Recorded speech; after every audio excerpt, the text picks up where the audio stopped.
ఈరోజు మనం తెలుసుకోబోయేది ఒక అద్భుతమైన స్నేహకథ. దేవుడు అయిన శ్రీకృష్ణుడు తన చిన్ననాటి స్నేహితుడు సుదామాను ఎంత ప్రేమగా గుర్తుపెట్టుకున్నాడో చెప్పే పవిత్రమైన కథ ఇది. చూడండి పిల్లలు, నిజమైన స్నేహం ఎంత గొప్పదో మనకు ఈ కథ నేర్పుతుంది.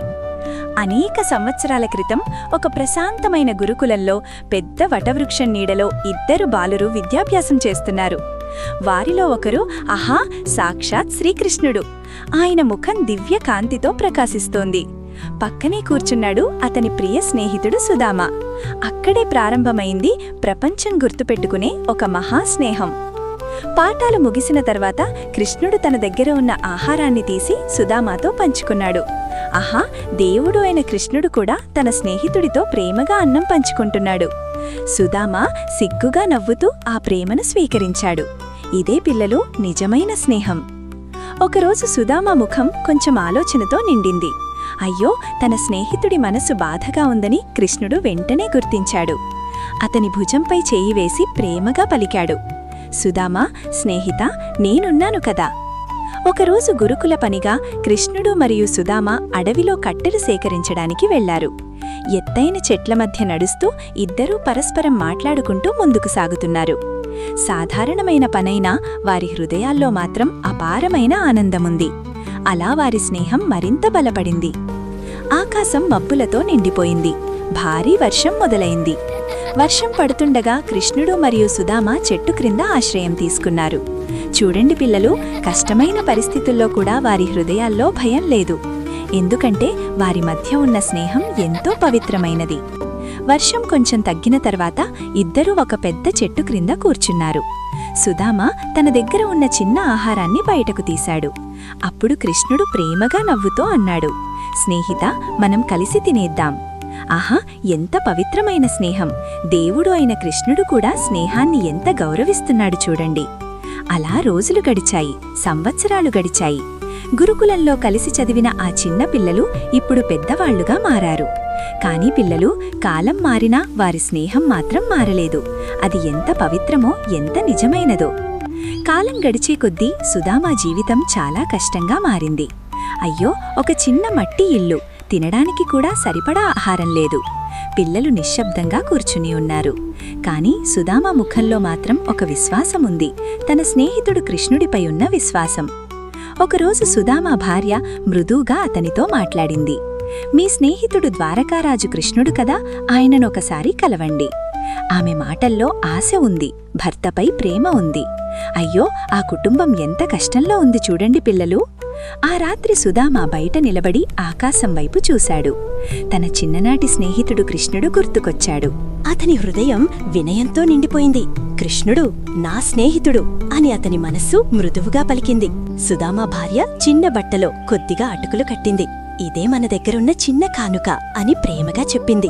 అయ్యో, ఎంత చిన్న కానుకైనా అందులో ఉన్న ప్రేమ ఎంతో గొప్పది. సుదామ ఆ కానుకను చేతిలో పట్టుకుని ప్రయాణానికి సిద్ధమయ్యాడు. సుదామ నడక మొదలుపెట్టాడు. పొడవాటి దారిలో నెమ్మదిగా ముందుకు సాగుతున్నాడు. పాదాలు నీళ్లను తాకుతున్నాయి. ఎండవేడి ఎక్కువగా ఉంది. కాని అతని హృదయంలో ఒక ఆనందం ఉంది. ఎందుకంటే తన ప్రియ స్నేహితుడు కృష్ణుణ్ణి కలవబోతున్నాడు. అడవులు దాటాడు, నదులు దాటాడు, గ్రామాలు దాటాడు. ఎన్నో రోజులు ప్రయాణం చేశాడు సుదామ. అయ్యో, ఎంత కష్టమైన ప్రయాణం! కాని అతని హృదయంలో ఒకే ఆశ ఉంది, కృష్ణుణ్ణి చూడాలి. చివరకు సుదామ ద్వారకా చేరుకున్నాడు. అక్కడ ఒక మహావైభవమైన రాజప్రాసాదం మెరుస్తోంది. ఎత్తైన గోపురాలు, బంగారు కాంతులు, అందమైన తోటలు. అది శ్రీకృష్ణుడి మహిమైన రాజభవనం. సుదామ నిశ్శబ్దంగా ఆ రాజభవనం గేటు వద్ద నిలబడ్డాడు. తన పాత బట్టలు, అలసిన శరీరం. అయ్యో, తన స్నేహితుడు ఇప్పుడు మహారాజు. కాని అతని హృదయంలో మాత్రం ఇంకా అదే స్నేహం ఉంది. అప్పుడే రాజభవనం లోపల నుండి కృష్ణుడు బయటకు చూశాడు. దూరంలో నిలబడ్డ ఆ వ్యక్తిని చూసి ఆయన కళ్లల్లో ఆనందం మెరిపించింది. అది నా స్నేహితుడు సుదామ అని కృష్ణుడి హృదయం ఆనందంతో నిండిపోయింది.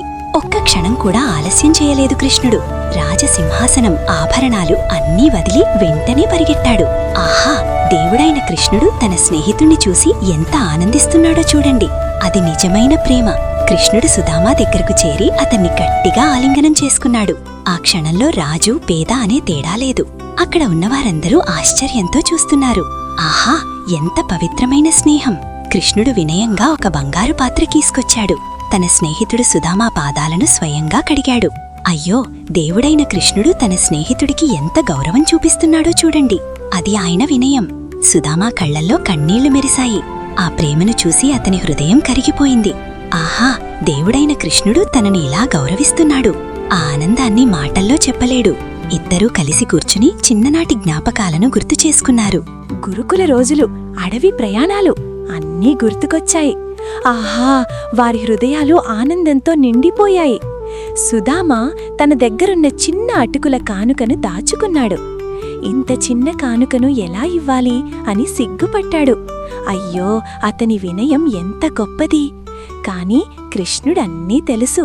కృష్ణుడు ప్రేమగా నవ్వుతూ ఆ చిన్న పొట్లాను తీసుకున్నాడు. అది తెరిచి చూసి ఎంతో ఆనందించాడు. ఆహా, ఇది నా స్నేహితుడిచ్చిన కానుక అని ఆనందంగా పలికాడు.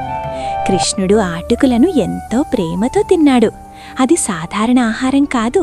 అందులో ఉన్నది సుదామా హృదయపు ప్రేమ. ఆహా, ఆ ప్రేమను కృష్ణుడు ఎంతో ఆనందంగా స్వీకరించాడు. అక్కడ రుక్మిణీదేవి ఈ దృశ్యాన్ని చూస్తోంది. ఆమె హృదయం భక్తితో నిండిపోయింది. కృష్ణుడు తన స్నేహితుడిపై చూపుతున్న ప్రేమను చూసి ఆమె చిరునవ్వు నవ్వింది. అది ఒక దివ్య క్షణం. కొంత సమయం తర్వాత సుదామా తిరుగు ప్రయాణం ప్రారంభించాడు. కృష్ణుడు ప్రేమతో అతన్ని వీడ్కోలు పలికాడు. సుదామా హృదయం ఆనందంతో నిండిపోయింది. తన స్నేహితుడిని చూసిన ఆనందమే అతనికి గొప్ప సంపద. సుదామా తిరిగి తన గ్రామం వైపు నడుస్తున్నాడు. సాయంత్రం ఆకాశం బంగారు రంగులో మెరుస్తోంది. అతని మనసులో కృష్ణుడి ప్రేమ జ్ఞాపకాలు ఉన్నాయి. ఆహా, ఎంత పవిత్రమైన స్నేహం! తన గ్రామానికి చేరుకున్నప్పుడు సుదామా ఒక్కసారిగా ఆగిపోయాడు. అయ్యో, అక్కడ తన పాత మట్టి ఇల్లు కనిపించలేదు. దాని స్థానంలో ఒక అందమైన భవనం మెరుస్తోంది. ఇది కృష్ణుడు కృప. సుదామా కుటుంబం ఆనందంతో అతన్ని స్వాగతించింది. చుట్టూ అందమైన తోటలు, సుఖమైన జీవితం. కృష్ణుడు తన స్నేహితుడిని ఆశీర్వదించాడు. ఆహా, దేవుడి ప్రేమ ఎంత గొప్పది! సుదామా ఆకాశం వైపు చేతులు జోడించాడు. ఓ కృష్ణ, నా స్నేహితుడా, నీ కృపకు ధన్యవాదాలు అని ప్రార్థించాడు. చూడండి పిల్లలు, నిజమైన స్నేహం మరియు భక్తి ఎప్పటికీ వృధా కావు. అది దేవుడి ఆశీర్వాదంగా తిరిగి వస్తుంది. చూడండి పిల్లలు, సుదామా ఏమీ అడగలేదు. కాని శ్రీకృష్ణుడు తన స్నేహితుడి ప్రేమను చూసి అన్నీ ఇచ్చాడు. అందుకే గుర్తుంచుకోండి, నిజమైన స్నేహం, వినయం, భక్తి ఇవే జీవితంలో నిజమైన సంపద. ఇలాంటి అందమైన దైవ కథలు, నీతి కథలు వినాలంటే టైనీ డ్రీమ్ కింగ్డమ్ తెలుగు ఛానల్ను తప్పకుండా సబ్స్క్రైబ్ చేయండి పిల్లలు. మళ్ళీ ఇంకో అద్భుతమైన కథతో త్వరలో కలుద్దాం.